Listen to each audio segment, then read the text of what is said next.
At some point, many men notice it. Not suddenly, not dramatically. Just small signs that feel easy to ignore. The hairline doesn't sit where it used to. The crown looks thinner when light hits it from above. And a quiet thought appears. Is this normal or is something going wrong? Male baldness is one of the most common changes men experience. Yet, when it begins, it rarely feels normal. It feels personal, like your body is slowly changing its rules without asking you first. So, why does this happen? Why do men lose hair as they grow older, while others seems untouched even in old age? To understand that, we have to look under the scalp.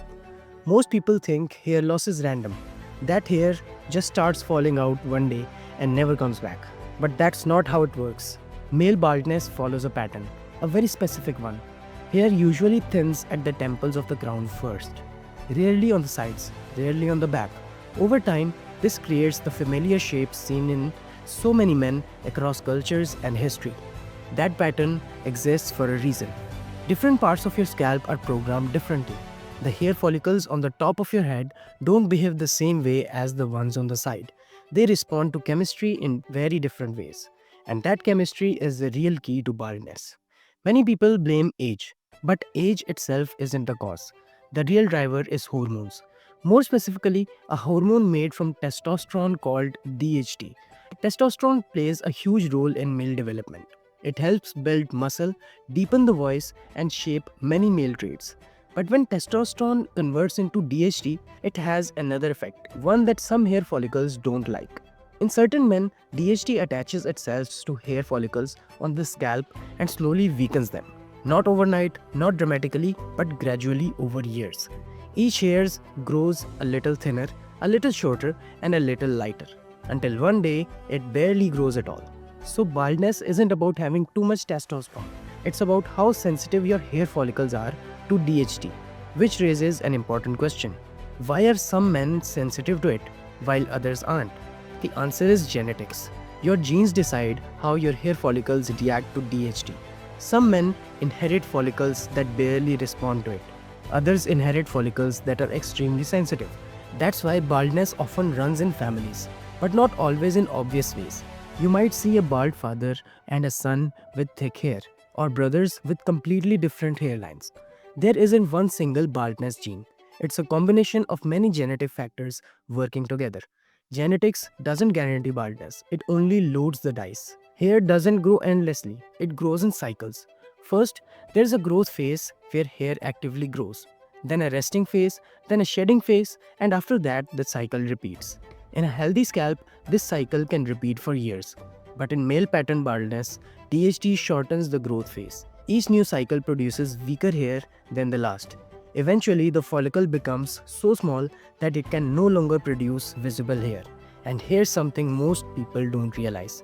At first, these follicles aren't dead, they are just sleeping. That's why early treatment can sometimes slow hair loss. Once a follicle completely shuts down, bringing it back becomes much harder. This also explains why baldness doesn't start at birth. DHT levels rise after puberty and remain active throughout the adulthood. Its effects build slowly over time. That's why some men notice changes in their late teens, while others don't see thinning until their 40s or 50s. Baldness is not sudden. It's a quiet process happening strand by strand, year by year. Often the only way to notice it is by looking at old photos. There are many myths surrounding it hair loss. Wearing hats doesn't cause baldness. Washing hair frequently doesn't either. Using gel or wax won't make you lose hair if used normally. Stress can cause temporary shedding, but that's different. Stress-related hair loss usually grows back and doesn't follow the classic male pattern. Male baldness is not caused by poor hygiene, bad products, or mistakes you made. It's happening from the inside, not on the surface.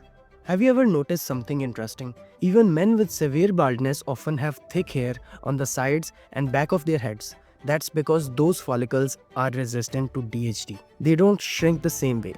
This resistance is also reliable that hair transplant surgeries take follicles from these areas and move them to balding spots.